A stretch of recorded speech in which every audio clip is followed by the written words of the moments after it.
మీ ఎలాంటి వ్యాపార ప్రకటనలకైనా వెంటనే మా ఛానల్ సంప్రదించండి. ప్రస్తుతం మనతో పాటు జ్యోతిష్య వాచస్పతి, జ్యోతిష్య వాస్తు పండితులు బ్రహ్మశ్రీ పోతుకొచ్చి చంద్రమౌళి శాస్త్రి గారు మనతో ఉన్నారు. గురుగారితో మాట్లాడేద్దాం. నమస్కారం గురుగారు. జై శ్రీరామ్. ఓం శ్రీమాత్రే నమః. గురుగారు, ఇంకొద్ది రోజుల్లో మనకి పంచగ్రహ కూటమి ప్రభావం ఏదైతే ఉందో అది మొదలవుతుంది అని అంటున్నారు. మరి ఏంటి అసలు ఈ పంచగ్రహ కూటమి? దీని ప్రభావం ఏ విధంగా ఉంటుంది? మానవాళికి ఏదన్నా ముప్పు ఉందా? ప్రకృతి వైపరీత్యాలు ఇలాంటివి ఏమైనా జరుగుతాయా? ఎంతకాలం ఉంటుంది? ఓవరాల్ ఏ రంగాల మీద ఎక్కువ ప్రభావం చూపుతుంది? మానవాళ్ళందరూ కూడా ఎటువంటి జాగ్రత్తలు తీసుకోవాలి బాగుంటుందా?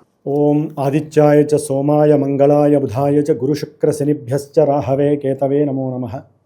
ప్రతి ఒక్కరూ కూడా తప్పకుండా రేపు జనవరి 18 నుంచి మే 1 వీక్ వరకు ఈ ఆదిత్యాయ చ సోమాయ అనేటటువంటి స్తోత్రాన్ని నిత్యము 9 సార్లు 21 సార్లు చదివి వారిని శాంతింపజేయాలి. మనందరం కూడా మనం చేయగలిగింది ఇదే. డబ్బుతో పని లేకుండా మన మనసుతో పంచభూతాలని కూడా శాంతింపజేస్తే మనకి అంతరిక్షంలో కిరణాలన్నీ ఉంటాయి కదండి. ఈ గ్రహాలన్నీ కూడా తిరుగుతూ ఆ కిరణాలను వెదజల్లుతూ ఉంటాయి. సూర్యుడు వెదజల్లితేనే మనం ఇక్కడ బతుకుతున్నాం. అవి కూడా ఓజోన్ పొర ద్వారా అల్ట్రావైలెట్ కిరణాలన్నీ పక్కకి వెళ్ళిపోయి ముఖ్యమైన జీవశక్తికి ఉపయోగపడే కిరణాలు మన దాకా వచ్చి కాపాడుతున్నాయి. అవునా కదా? మరి ఆయన చుట్టూ తిరిగేటటువంటి గ్రహాలన్నీ కూడా వెదజల్లుతూ ఉంటాయిగా.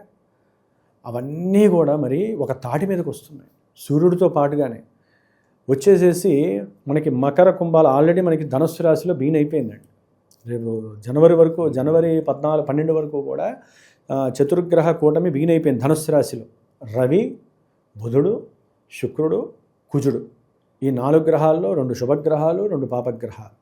బుద్ధి చైతన్యాన్ని ఇచ్చే బుధుడు, ధనాన్ని ఇచ్చే శుక్రుడు, మొత్తం ఆర్థిక వ్యవస్థను శాసించేవాడు, బ్యాంకింగ్ వ్యవస్థని, స్త్రీలకు సంబంధించినటువంటి విషయాలు కానీ అట్లా భార్యాభర్తలకు సంబంధించి ఇట్లా ఏదైనా మన లౌకిక ప్రపంచం అయితే మనకి ఈ చతుర్గ్రహ కూటమి మామూలుగా 3 గ్రహాలు కలిస్తేనే అతలాకుతలం అవుతుందని మన యొక్క దేశగోచారం అని ఉంటుందండి. మనం ఎంతసేపటికి కూడా మన రాశి వారికి ఎలా ఉంటుంది, మీనరాశి వారికి ఏలినాటి శని అని చెప్పుకుంటున్నాం కదా. దాన్ని మించిన గోచారం ఇది దేశగోచారం.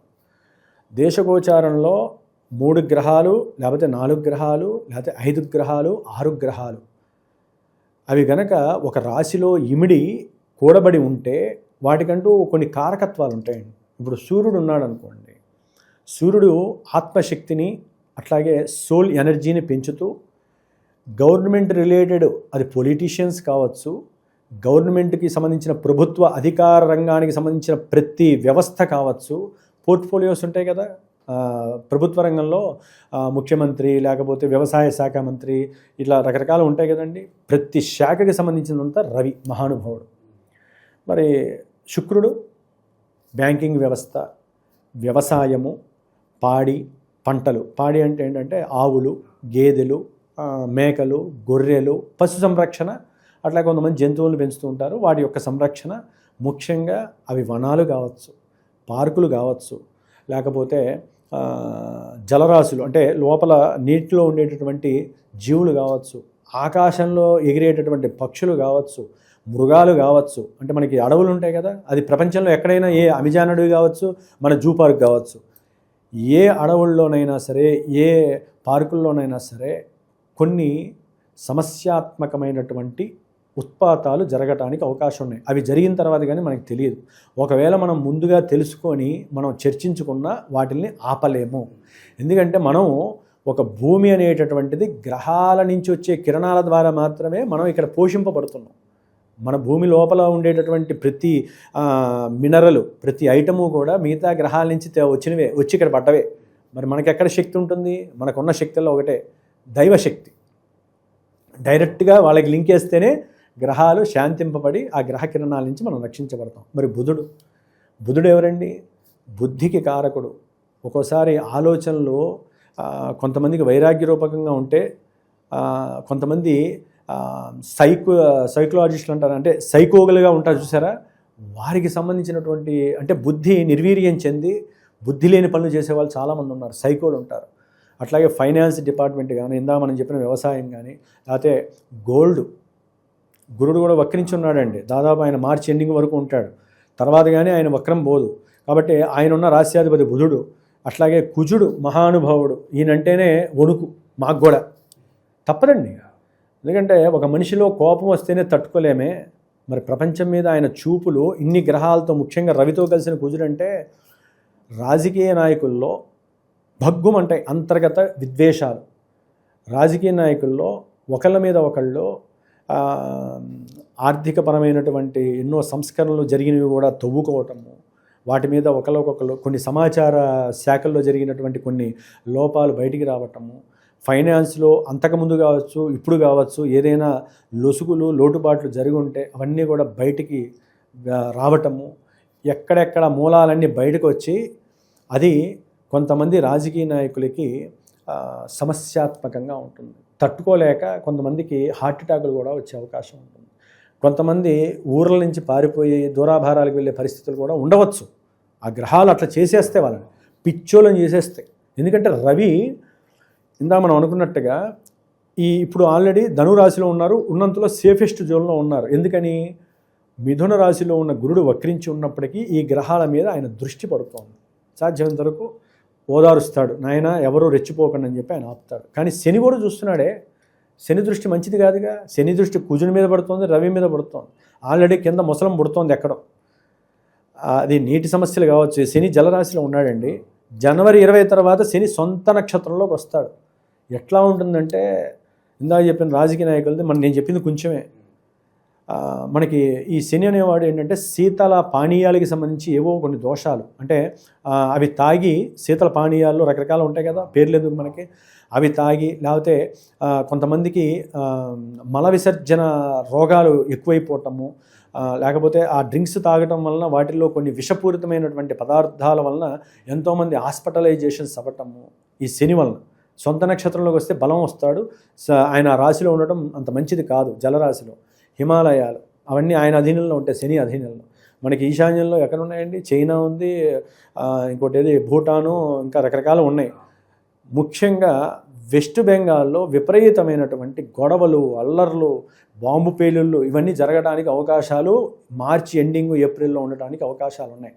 ఎందుకంటే ఇవన్నీ ఈశాన్యం తూర్పును సూచిస్తున్నాయి, వచ్చేస్తున్నాయి గ్రహాలన్నీ. ఆ ఈశాన్య భాగంలో శని ఆల్రెడీ తిష్ట వేసుకొని కూర్చున్నాడు. ఇవన్నీ వస్తే ఆల్రెడీ మీకు తెలుసు. ఇతర దేశాల నుంచి ఏమన్నా యుద్ధ వాతావరణం కూడా ఉంటుందంటారా?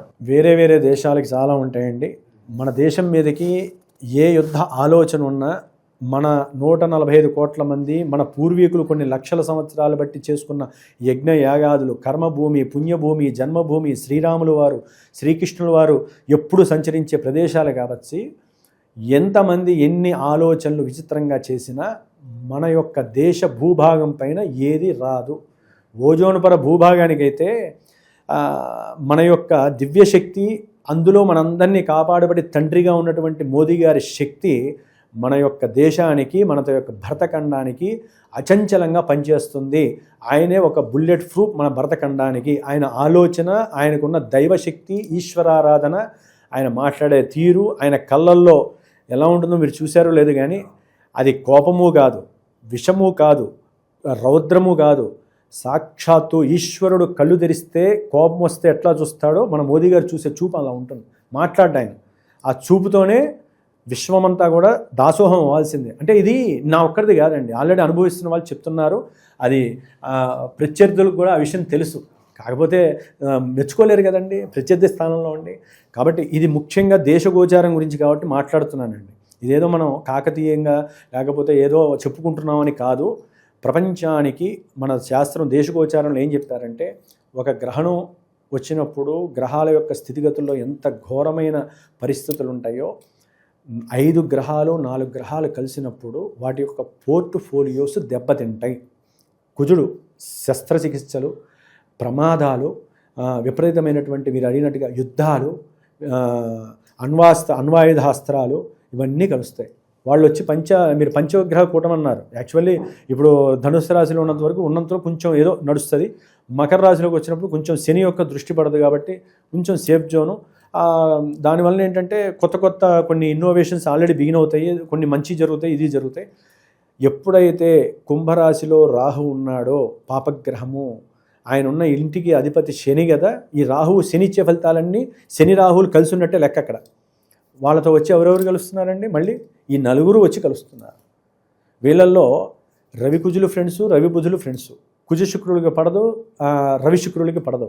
నేత్రపరమైన దోషాలు, బంగారానికి సంబంధించిన ఎన్నో ఇబ్బందులు, దొంగతనాలు కావచ్చు, బంగారం గురించి కొన్ని కొట్లాటలు, లేదా బంగారం గురించే కొన్ని సమస్యలు రావచ్చు, గోల్డ్ గురించి, లేకపోతే ముఖ్యంగా రాజకీయ నాయకుల్లో అంతర్గతమైనటువంటి చర్యలు కావచ్చు, మిలిటరీ వాళ్ళల్లో పిచ్చితనం పెరగచ్చు కొంతమందికి కొన్ని దేశాల్లో, వాళ్ళు ఏం చేస్తున్నారో వాళ్ళకే తెలియకపోవచ్చు. ఇట్లా ఎన్నో రకాలైనటువంటి భూ సమస్యలు, భూపరమైనటువంటి సమస్యలు, మిలిటరీ పరమైనటువంటి దేశ రక్షణ సమస్యలు, పొలిటీషియన్కి సంబంధించిన ఆస్తుల వ్యవహారాలు, కొంతమంది సైకోల వలన ఎన్నో రకాలైనటువంటి లేడీస్కి ఇబ్బందులు జరగచ్చు. కొన్ని కెమికల్ రియాక్షన్స్, అంటే గోడౌన్స్ ఉంటాయి కదండి, అట్లాగే బొగ్గు గనులు ఉంటాయి కదండి, లోపల ఎంతోమంది పనిచేస్తారుగా, ఆ బొగ్గు గనుల్లో మరి నీళ్ళు ఎట్లా వస్తాయో తెలియదు, ఏదో ఒక తుఫాను లేకపోతే సునామీలు రావడానికి కూడా అవకాశాలు ఉండొచ్చు. ఎందుకంటే ఇక్కడ శని రాహుల ప్రాబల్యం చాలా గొప్పది. అసలు వాయుగుండాలు ఈ టైంలో, చలికాలంలో వాయుగుండాలు అంటే ఎవరికి అర్థం కాదు.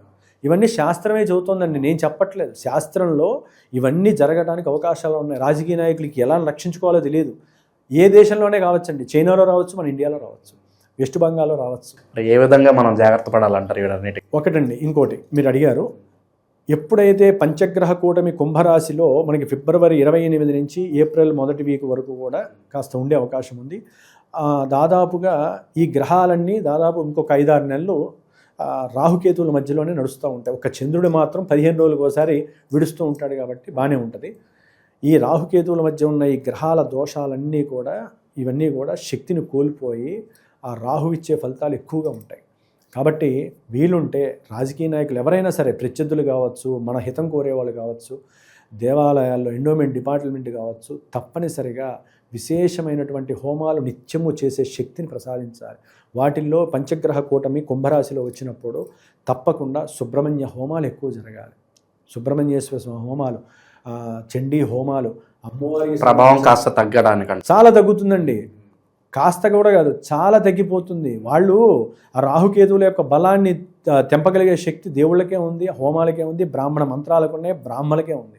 అందరినీ రక్షించడంలో దేశ ప్రధానులు ఎంత భాగ్యం చూపిస్తారో, బ్రాహ్మణుల యొక్క మంత్రాల వలన దేవతలు వచ్చేసి బ్రాహ్మణుల ద్వారా మిగతా పబ్లిక్ అంతా కాపాడబడతారు. కాబట్టి పబ్లిక్ కూడా చేతనత్వంతో ఉండాలి, దైవాన్ని ఎక్కువ ఆరాధించాలి, సుబ్రహ్మణ్యేశ్వర స్వామిని ఎక్కువ ఆరాధించండి, నిత్యము స్తోత్రాలు చేయండి. వాయు రూపంలో, పంచభూతాలలో ముఖ్యంగా జల రూపంలో, వాయు రూపంలో ఎన్నో ప్రమాదాలు, ఒక్కోసారి గృహాల మీద పడటం ఆల్రెడీ మనం చూసాం ఎన్నో. అలా విమాన ప్రయాణ ప్రమాదాలు కావచ్చు, ఎన్నో జరిగే అవకాశాలు ఉంటాయి. పైకి పంపించే కొన్ని రాకెట్లు కూలిపోయే అవకాశాలు ఉంటాయి. జలంలో లోపల మంచు కొండల్లో కొన్ని ప్లేట్స్ కదిలేసేసి సునామీలాగా రావచ్చు, కొన్ని దేశాలు దాంట్లో హుతమైపోవచ్చు. ఇట్లా ఎన్నో ఉన్నాయి. పంచగ్రహ కూటమి కొంత శాస్త్రం ఏం చెబుతోందంటే ప్రాణగండాలు, అట్లాగే రక్త ప్రళయాలు, ఎన్నో రకాలైన విధ్వంసాలు ఇవన్నీ జరుగుతాయని సూచిస్తుంది. కాబట్టి ముందుగా తెలుసుకొని, మాకు తెలిసిన విషయాన్ని కొన్ని లక్షల మందో కోట్ల మందో విని అందరం కూడా దైవాన్ని మనం ఆరాధిస్తాం. కాబట్టి ఆ దైవం ద్వారా మన ఇండియానే కాదు, మన కుటుంబమే కాదు, ప్రపంచ దేశాలన్నీ కూడా బాగుండటానికి మనం చేసే ఈ మంత్రశక్తి ప్రపంచ దేశాలనే కాపాడుతుంది, రాజకీయ నాయకులను కాపాడుతుంది. షేర్స్, సెన్సెక్స్, గోల్డ్, వెండి, స్త్రీలు కాపాడబడతారు, స్త్రీలు గౌరవించబడతారు. ఎన్నో రకాలైనటువంటి తుపాకులు, విధ్వంసకరమైనటువంటి ఆయుధాలు వేరే దేశాల నుంచి వచ్చి విధ్వంసాలు సృష్టించడానికి ప్లానింగ్స్ రెడీ అవుతాయి. అంతర్గతంగా ఇవన్నీ మిలిటరీ వాళ్ళని రక్షించుకోగలుగుతాం. కాబట్టి ఇవన్నీ ఎన్నో, ఇంకా చెప్పాలంటే కొన్ని వేలు ఉంటాయి. అన్ని కారకత్వాలు విని మనం గుండె తట్టుకోలేదు. కాబట్టి అందరం కూడా దైవధ్యానంతో ఈ 3-4 నెలలు కాపాడుకుంటూ, చతుర్గ్రహ కూటమి మా రాశికి ఎట్లా ఉంది, పంచగ్రహ కూటమి ఉంది అంటే మన పర్సనల్గా జరిగేవి జరుగుతూనే ఉంటాయి. దేశాన్ని కాపాడితే దేశంలో మనం ఉన్నాం కాబట్టి మనతో పాటు అందరం బాగుంటాం. ఇది ఏ రాశికి సంబంధించింది కాదు, ప్రపంచానికి సంబంధించిన దేశగోచారం. కాబట్టి అందరూ మేలుకొని ఉండండి, జాగ్రత్తలు వహించండి. వీలుంటే దాన ధర్మాదులు చేయండి, ఇంట్లో అభిషేకాలు, పూజలు చేసుకుంటూ ఉండండి. ఎవరికి తోచినట్టు వాళ్ళు డబ్బు ఖర్చు పెట్టైనా సరే ఈ 3-4 నెలలు చేసేదంతా కూడా మనకి రక్షణ కోసమే గుర్తుపెట్టుకోండి. ఓవరాల్గా ఈ పంచగ్రహ కూటమి ప్రభావం ఏ విధంగా ఉంటుంది, మానవాళ్ళందరూ కూడా ఎటువంటి జాగ్రత్తలు తీసుకోవాలి అనేది అద్భుతంగా వివరించారు. ధన్యవాదాలు. శుభమస్తు.